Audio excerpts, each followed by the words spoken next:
뭐 저희는 지금 이 책 편집이 한창이어서 이 책 나왔을 때 이제 이른바 이 홍보 마케팅 계획들을 좀 세우고 있고요. 대선은 이제 이 13 일까지 등록 기간에 있어서의 변수는 더 이상 안 터지겠다. 다만 13일 이후에 박 대통령이 윤석열을 치느냐 안 치느냐 고거 하나 남을 것 같고, 문재인은 대선 기간 동안에 안 움직인다고 저는 이제 보고 있어요. 오히려 문재인은 대선 끝나고 움직일 것 같다. 그래서 대선 같은 경우는 저희는 지금 별 관심을 안 두고 있고, 이 태블릿 책 문제에 지금 다 올인을 하고 있습니다. 그래서 오늘 이 표지 중간 관장이 나왔는데, 여러 의견을 뭐 듣기도 하고, 우리 뭐 직원들 의견, 전문가 의견 다 마찬가지로 이번 책은 그냥 이 뒷배경을 살리자.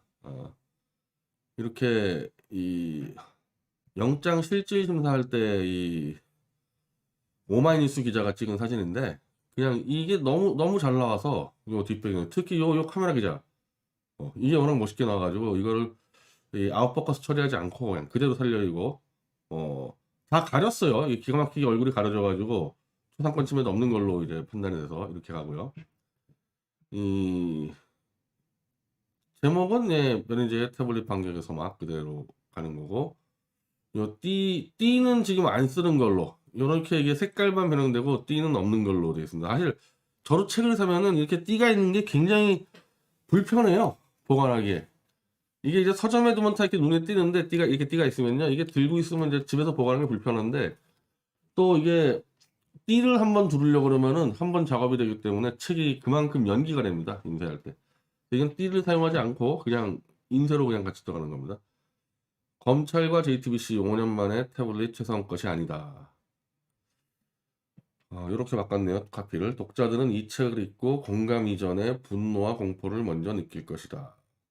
제가 쓰면서 이번 책을 쓰면서 이렇게 한꺼번에 모아놓으니까, 야, 정말 언론사, 재벌, 검찰, 법원, 제가 분노가 느껴지는, 분노가 진짜 제 스스로 이렇게 분노에 느껴서 쓴 책이다 보니까, 그 대한민국의 공신력 있는 기관 중에 단 한 명이라도, 누구 한 명이라도 이건 아니지 않냐고 손을 들었으면은 이 조작은 성공 못합니다. 최소한 여기에 관련된 사람들이 한 20-30명 되는데, 그 20-30명들이 다 입을 다물고 맞추고, 물론 총체적인 조작을 아는 사람들은 그렇게 많지 않겠죠.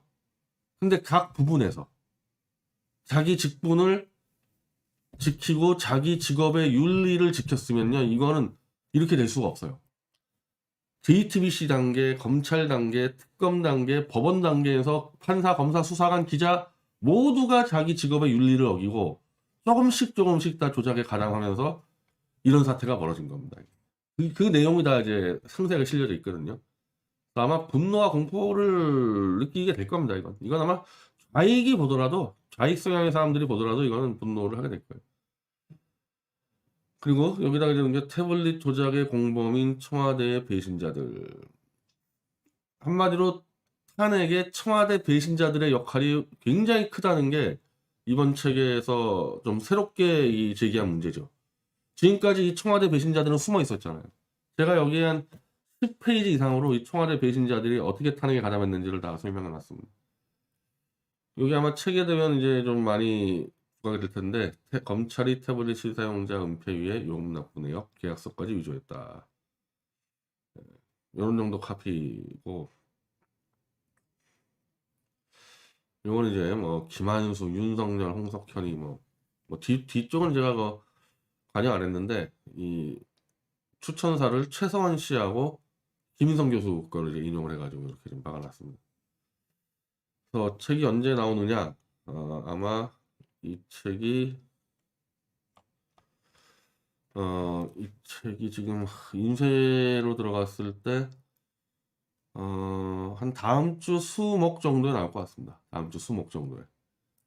그러면은 교보문고에는 아마 금토 정도에 깔릴 거고, 저희가 이 다음 주 토요일 날 광화문 교보문고 근처에서 출판 기념 집회를 하려고 하거든요. 우리가 작년에 태블릿 사용 설명서 때 해봤잖아요. 이 사인회를 하려고 그러면 차라리 집회 신고를 하고 집회로 같이 하는 게 효과적이라는 걸. 그러니까 바로 첫날에 출판 기념회를 따로 하지 않고요. 그냥 바로 출판 기념 집회를 해가지고 제가 오늘 최대집 후보하고 저 이규택 위원장 그리고 저 이동진 우리 박 대통령 명예위 사람들에게 알렸어요. 제가 표지를 주면서 다음 주에 출판 집회를 할 테니까 다들 좀 와서 좀 도와달라고. 그러니까 다음 주 집회는 저희 미디어치 집회고 박 대통령 명예위가 이제 이른바 뭐 후원하는 그런 개념이 되겠죠. 그리고 집회 비용은 당연히 미디어치가 이번엔 내야 되는 거고. 집회 토요일 아마 오후 2시에 하게 될 거고 이 광화문에서 집회가 끝나면은 계속 대구, 부산, 대전 지난번에 퇴사설 때처럼 전국으로 다 이제 출판 집회를 이어나가게 됩니다. 그리고 요 사진대에서 요거를 이제 사진을 밝히라고 어떤 사진인지 그러니까 이게 뭔지 모르잖아요 일반 독자들은.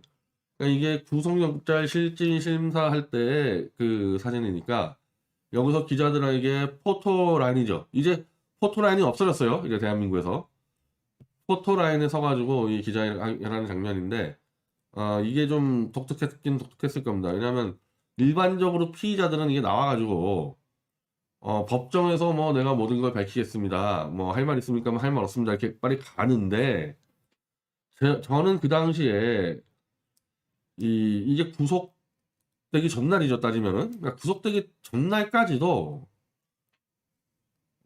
야 이거 진짜 어떻게 이 언론사들이 이렇게 보도를 안 할 수가 있냐 그리고 이렇게 오보를 냈는데 정정 안 할 수가 있냐. 그러니까 이 당시 최대 쟁점이 뭐였냐면은 이 국가수에서 최순실 거라고 인정을 했다고 검찰하고 JTBC가 질렀어요. 근데 국가수는 그런 적이 없거든요. 생판 거짓말을 해버린 거예요. JTBC하고 검찰하고. 국가수는 그런 얘기 안 했는데 그래서 구속영장이 떨어지기 전날에 국가수 연구위원이 재판에 나와서 최서원 재판에 나와서 국가수는 이게 최서원과라고 발표한 적 없다. 이래가지고 JTBC하고 검찰이 코너에 몰려자마자 다음날 구속영장이 나왔거든요. 그리고 제 구속영장에도 국가수가 최서원과라고 인정했다라는 허위 날조 문장을 검사가 갖다 적고 이런 상황이었단 말이에요. 이게 이 당시가. 그래서 제가 이 기자들이 왕창 모여있으니까 야 이제 이게 마지막 기회다. 이때라도 알려놓자. 국가수에서 그런 발표 나온 적 없다. 한마디로 과학적으로 이 태블릿이 최서원 거라고 입증된 바가 한 번도 없었을 때예요. 그때가. 지금도 물론 없지만 이때도 최서원 거라고 검찰 포렌식 센터나 국가수가 인정한 적이 한 번도 없었을 때예요. 그냥 검사 몇 놈이 그냥 최서원 거라고 질렀을 뿐이지. 그리고 나서 이제 이 검찰하고 JTBC는 이제 와서 이제 최서원 거 아니라 그러지 않습니까?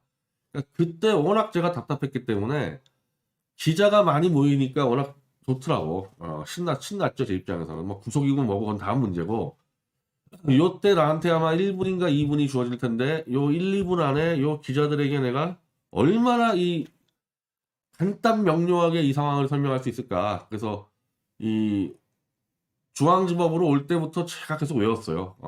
이렇게 얘기해야지 이렇게 얘기해야지 해서 제 입장문은 좀 상대적으로 길게 써가지고 보냈고 요거는 요 시간에 맞춰가지고 제가 딱 외운 거 그대로 이게 나가서 그게 지금 유튜브에도 한 동영상이 한 2-3개 떠 있죠. 네, 떠 있어서 왜 저렇게 이 구속을 앞두고 겁을 안 먹었냐 그러는데 구속 자체가 그 당시엔 제 머릿속에 없었고 이 당시에 제가 이 발언할 때는 기자들이 많으니까 그냥 일단 내가 신이 났고 기자들에게 얼마나 내가 똑바로 전달할 수 있냐 그것밖에 없었기 때문에 그래 생각이. 구속에 대한 생각이 없었어요. 그 아예 개념이 구속이 되든 말든 관계없다. 요것만 이제 해도 성공이다. 근데 사실은 나중에 보니까 뭐 아무 의미가 없었더만. 기자들이 그냥 제 항변을 좀 제대로 써줘야 되는데 아니 물론 쓰긴 썼어요.